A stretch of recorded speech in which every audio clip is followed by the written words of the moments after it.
जय Hind friends.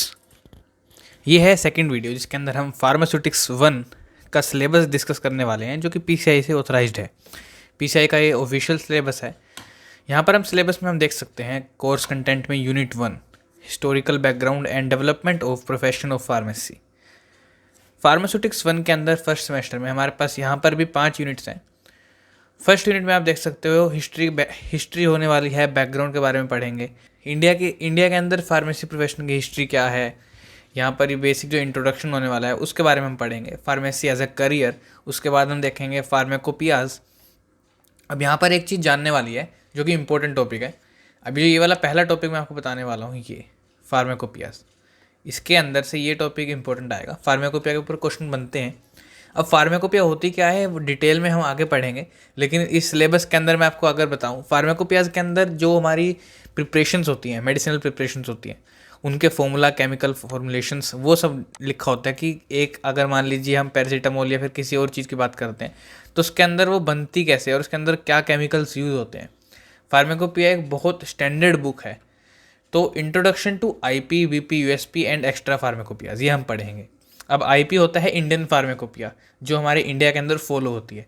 BP मतलब British pharmacopoeia, USP मतलब यूनाइटेड स्टेट्स फार्माकोपिया, इन कंट्रीज़ के अंदर जो फार्माकोपियाज होते हैं। और उसके बाद एक्स्ट्रा फार्माकोपियाज होते हैं कुछ, इनके बारे में पढ़ेंगे। किस फॉर्मेट के अंदर यहाँ पर हमारे को डिटेलिंग दे रखी होती है ड्रग्स की, उसके बारे में हम पढ़ेंगे।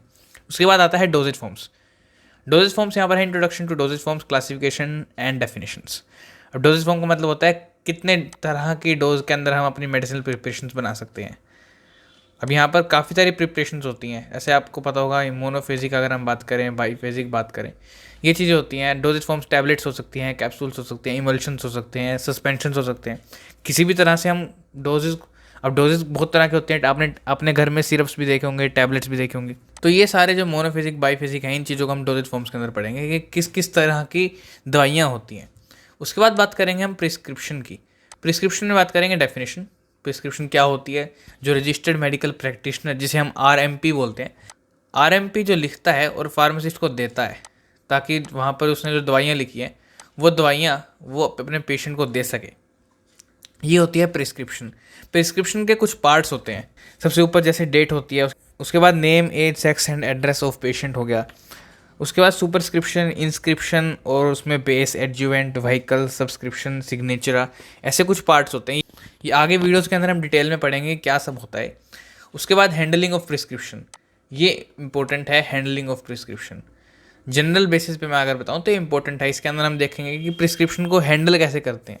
अगर प्रिस्क्रिप्शन के अंदर कुछ ऐसी चीज़ें लिखी हैं जो जिसे सुनकर एक पेशेंट नर्वस हो सकता है, तो फार्मासिस्ट को कुछ ऐसे एक्सप्रेशंस नहीं बनाना, सरप्राइज एलिमेंट नहीं होना चाहिए एक फार्मासिस्ट के चेहरे पे।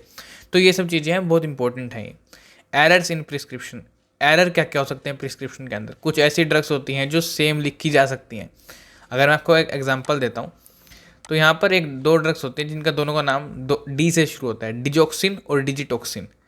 तो डिजॉक्सिन और डिजिटॉक्सिन अब जो डॉक्टर लिखते हैं वो काफ़ी फ्लो के अंदर लिखते हैं जल्दी जल्दी, तो ड्रग्स नहीं पता होता कि उसने क्या लिख दिया, डिजॉक्सिन लिखी है या डिजिटॉक्सिन लिखी है। तो यहाँ पर आपको ये चीज़ ध्यान में रखनी है कि जो डॉक्टर लिख रहा है उसे आप सही से समझ पा रहे हो या फिर नहीं। तो ये आता है प्रिस्क्रिप्शन के अंदर। उसके बाद आता है पोसोलॉजी। पोसोलॉजी का मतलब है बेसिकली कितनी डोज, कितनी क्वांटिटी के अंदर एक डोज को एक पेशेंट में एडमिनिस्टर किया जाए जिससे उसको एक अच्छा थेरेप्यूटिक इफेक्ट मिले। अब इसके अंदर फैक्टर्स अफेक्टिंग पोसोलॉजी। अब मान लीजिए एक बच्चा है, उसे हम बहुत ज़्यादा क्वांटिटी में ड्रग्स नहीं दे सकते, उसे थोड़ी डोज में अगर हम उसको देंगे तो उस पर वो थेरेप्यूटिक इफेक्ट शो करेगी दवाई। लेकिन वहीं अगर एक एडल्ट है तो उसे हमें यहाँ पर एडल्ट डोज देनी होती है, एडल्ट डोजेज होती है जो थोड़ी सी कंसनट्रेशन जिसकी ज़्यादा होती है। तो हमने देखा होगा कि डॉक्टर आपसे एज पूछता है, अगर आप दवाई लेने जाते हो तो आपकी एज कितनी है। अगर 18+ है तो आपको अलग दवाइयाँ देगा, अगर 18 से आपकी एज कम है तो अलग देगा। तो इसका मतलब यहाँ पर पोसोलॉजी का गेम है सारा। यहाँ पर हमें समझना होता है कि एज के अकॉर्डिंग, आपके वेट के अकॉर्डिंग, या बहुत सारी चीज़ें इसमें मैटर करती हैं। तो उसके हिसाब से आपको कितनी क्वांटिटी ऑफ डोज दे, तो ये चीज़ें डिपेंड होती हैं। पीडियाट्रिक डोज कैलकुलेशंस होती हैं। पीडियाट्रिक मतलब बच्चों में जो दवाइयाँ देते हैं उसकी कैलकुलेशन होती है based on age, body weight और बॉडी सरफेस एरिया। इसके कुछ फॉर्मूला है जो हम पढ़ेंगे आगे आने वाली वीडियोज़ में। उसके बाद हम यहाँ पर बात करते हैं फार्मास्यूटिकल कैलकुलेशंस जो कि यूनिट 2 है।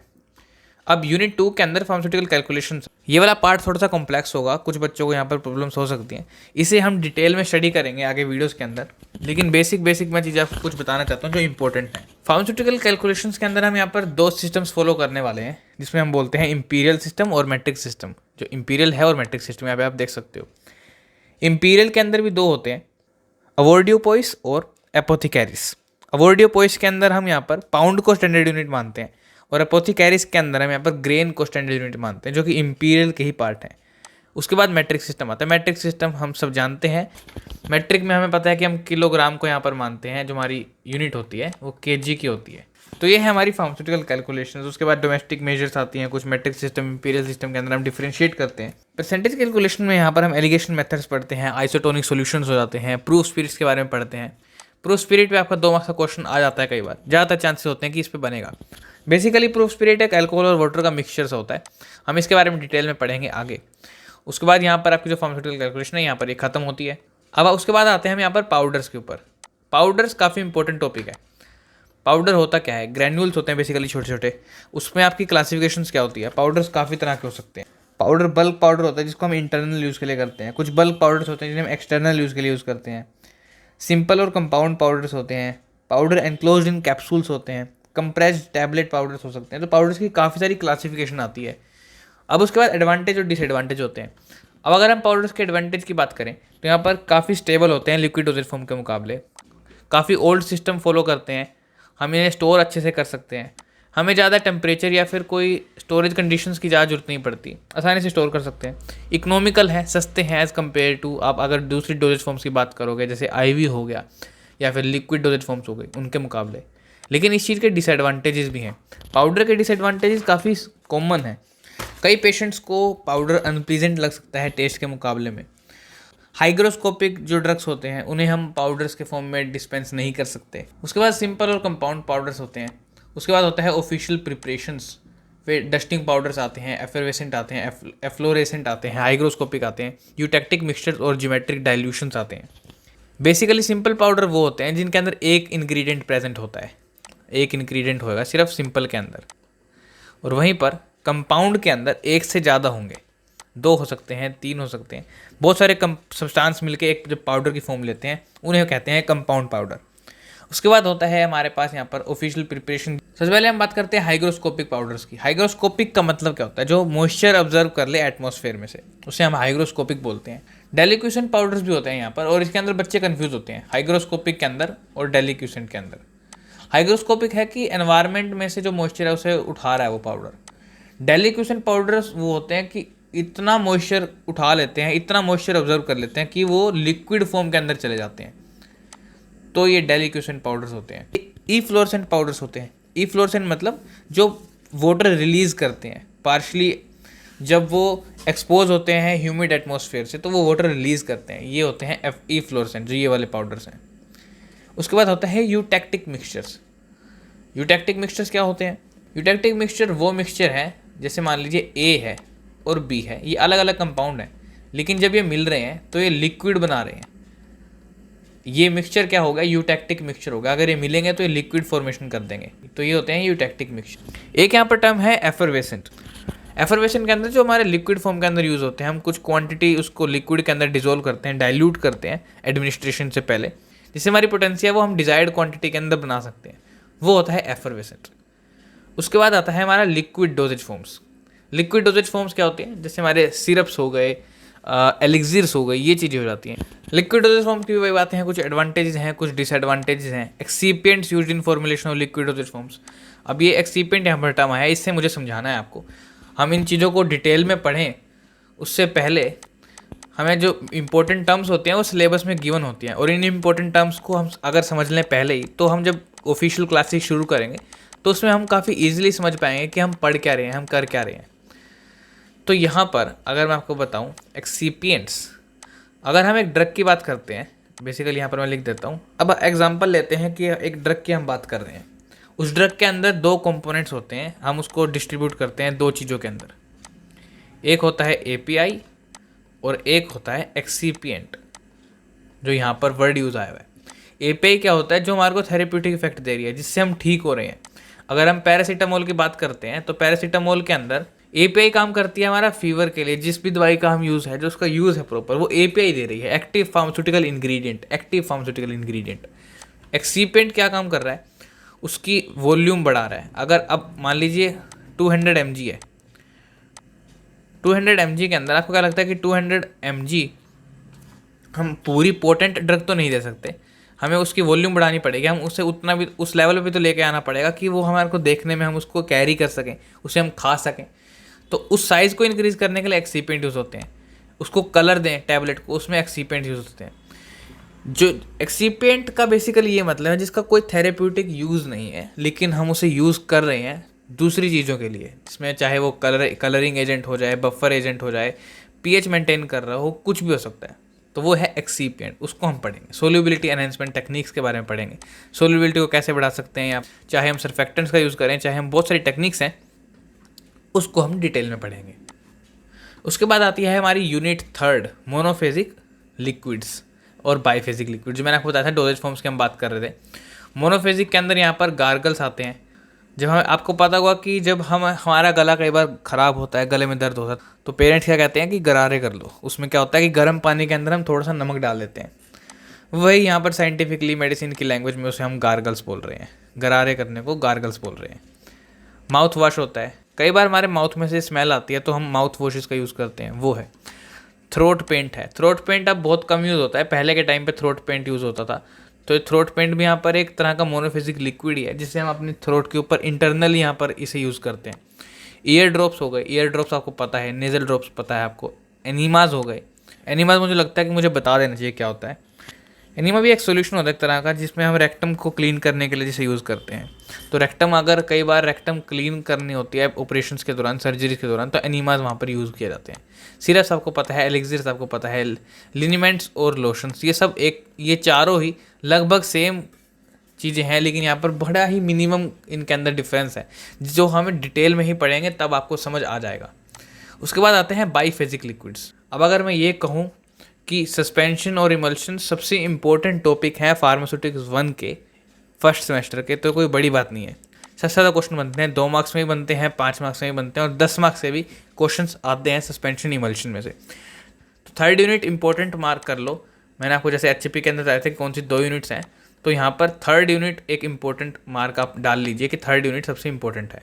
सस्पेंशन की डेफिनेशन हो गई, बाईफेजिक लिक्विड है यहाँ। एडवांटेज डिसएडवांटेजेस काफ़ी कॉमन है इनकी। क्लासिफिकेशन उसके बाद आती है, किस तरह के सस्पेंशन होते हैं, ओरल होते हैं, पेरेंटल होते हैं, ऑप्थेल्मिक होते हैं, ये सब चीज़ें हैं। ओरल होता है मतलब ओरल रूट से दिया जा रहा है, पेरेंटल मतलब जो IV, IM, SC के रूट से दिए जाते हैं। एडवांटेज डिसएडवांटेज, एडवांटेज क्या है कि हम इसे ईजिली स्वेलो कर सकते हैं। इनसोल्यूबल पाउडर को यहाँ पर हम एडमिनिस्टर कर सकते हैं सस्पेंशन के अंदर। वहीं अगर इसकी डिसएडवांटेजेस की बात करें तो यहाँ पर आपने देखा होगा कि शेक वेल बिफोर यूज़ कई बोटल्स के ऊपर लिखा होता है। तो सस्पेंशन क्योंकि बाईफेजिक सोल्यूशन है, तो यहाँ पर हमें शेक करना होगा एडमिनिस्टर करने से पहले, तो ये इसकी डिसएडवांटेज भी आ जाती है। कई बार सेटल हो जाते हैं पार्टिकल्स नीचे बोतल के अंदर, तो ये भी एक इसकी डिसएडवांटेज ही आती है। प्रिपरेशन कैसे हो गई सस्पेंशन की, फ्लोक्यूलेटेड, मैंने आपको अभी वर्ड बताया था, डीफ्लोक्यूलेटेड।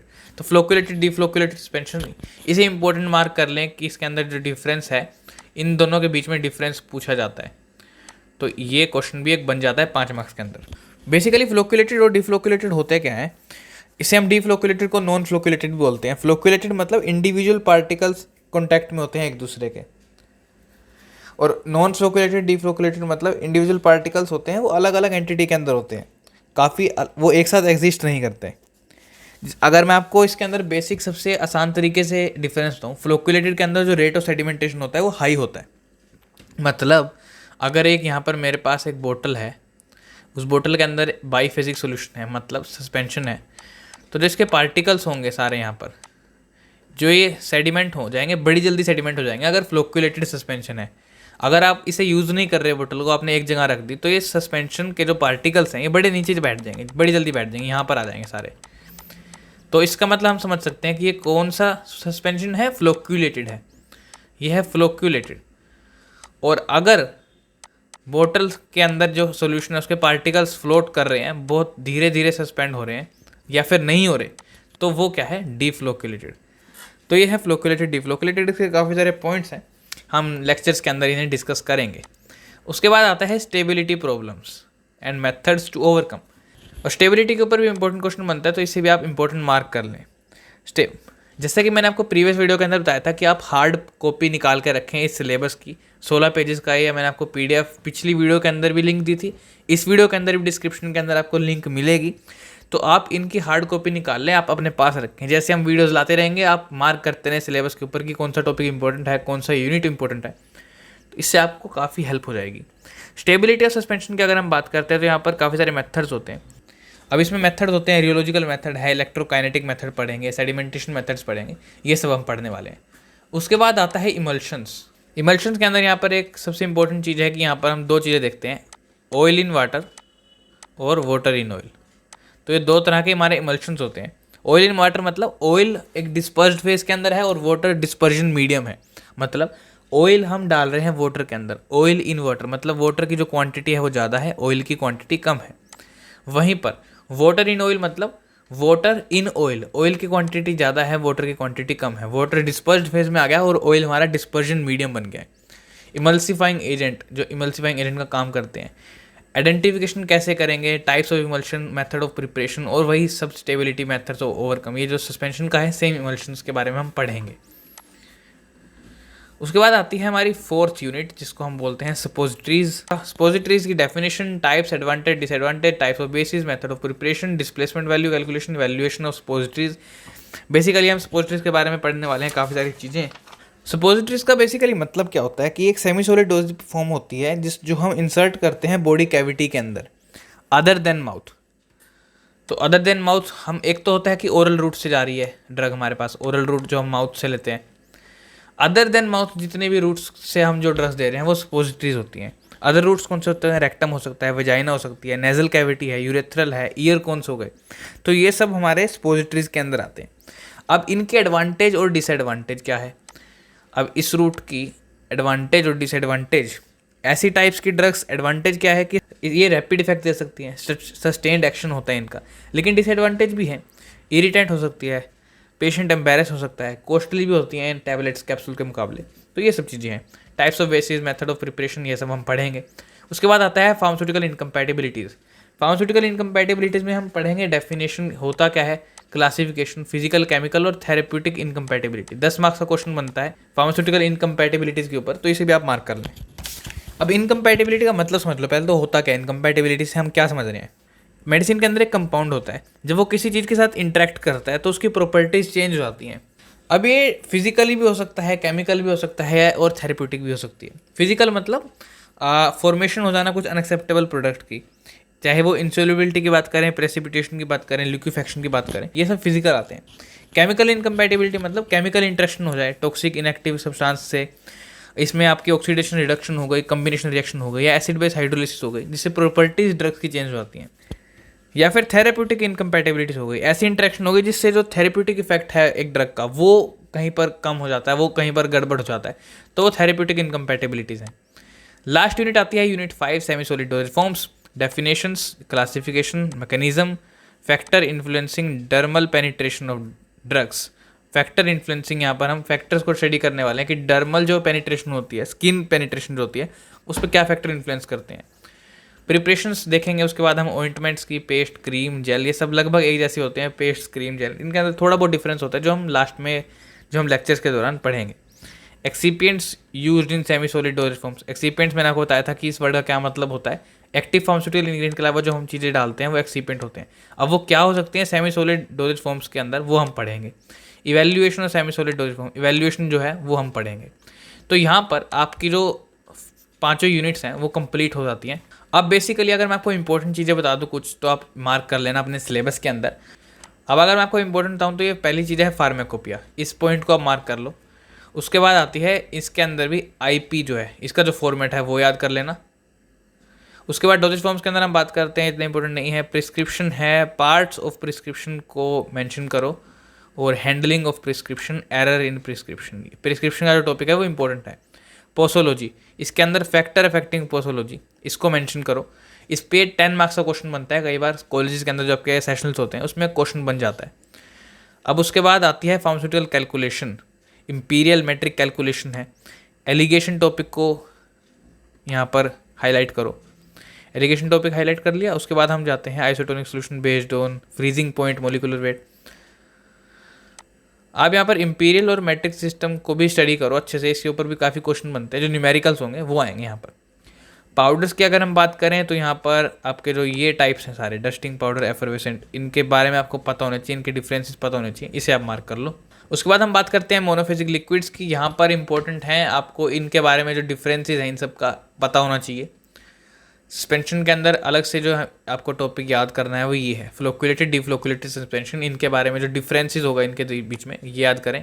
स्टेबिलिटी को हाईलाइट करें, मेथड्स टू ओवरकम को भी हाईलाइट करें, ये भी 5 मार्क्स का क्वेश्चन बनता है। इमल्शन के अंदर tests for identification of type of emulsion को मेंशन करें, स्टेबिलिटी प्रॉब्लम्स और इसकी स्टेबिलिटी के ऊपर क्वेश्चन बनते हैं। स्पोजिटरीज के अंदर डिस्प्लेसमेंट वैल्यू कैलकुलेशन को मेंशन करें। टाइप्स को यहाँ पर आपको याद करना पड़ेगा। फार्मास्यूटिकल इनकम्पैटिबिलिटीज़ यहाँ पर थेरेप्यूटिक वाली है, ये काफ़ी बार आती है। फिजिकल केमिकल इंपॉर्टेंट है लेकिन थेरेप्यूटिक ज़्यादा इंपॉर्टेंट है। सेमी सॉलिड की बात करें तो यहाँ पर प्रिपरेशंस जो हैं इन्हें आप मार्क कर लें। तो अब आपके पास जो ये हाईलाइटेड टॉपिक्स हैं इन्हें आपको ज़्यादा याद करना है। अब अगर मैं आपको इंपॉर्टेंट यूनिट्स बताऊं कि 5 यूनिट्स में से 2 वो यूनिट कौन से जिसमें सबसे ज़्यादा क्वेश्चन बनेंगे, पहली है यूनिट 1 और उसके बाद यहाँ पर है आपकी यूनिट 3। तो यूनिट 3 और यूनिट 1 ये 2 यूनिट हैं जिसमें से सबसे ज़्यादा क्वेश्चन आपके बनेंगे और आपको याद करनी है। ऐसा भी यूनिट 2 भी इंपॉर्टेंट है लेकिन यूनिट 1 और 3 को मैं ज़्यादा प्रेफरेंस दूंगा, क्योंकि यूनिट 1 का पहला टॉपिक ये वाला इतना इंपॉर्टेंट नहीं है। डोजेज फॉर्म्स जो आते हैं, प्रिस्क्रिप्शन पोसोलॉजी है, इसमें से क्वेश्चन बनते हैं, और यूनिट 3 के अंदर आपकी सस्पेंशन एंड इमल्शन आती है, तो ये तो बहुत इंपॉर्टेंट टॉपिक है। तो यहाँ पर आपका कंप्लीट होता है फार्मास्यूटिक्स 1 का जो सिलेबस का इंट्रोडक्शन। यहाँ पर आपको मैंने इंपॉर्टेंट टॉपिक्स, इंपॉर्टेंट यूनिट्स, कुछ चीज़ें मैंने आपको जो टर्म्स थी, टर्मिनोलॉजीज थी, उसके बारे में आपको इंट्रोड्यूस करवा दिया है। नेक्स्ट क्लास होने वाली है इंट्रोडक्शन ऑफ फार्मास्यूटिकल एनालिसिस, उसका सिलेबस को हम देखेंगे। मिलते हैं नेक्स्ट वीडियो में। जय हिंद।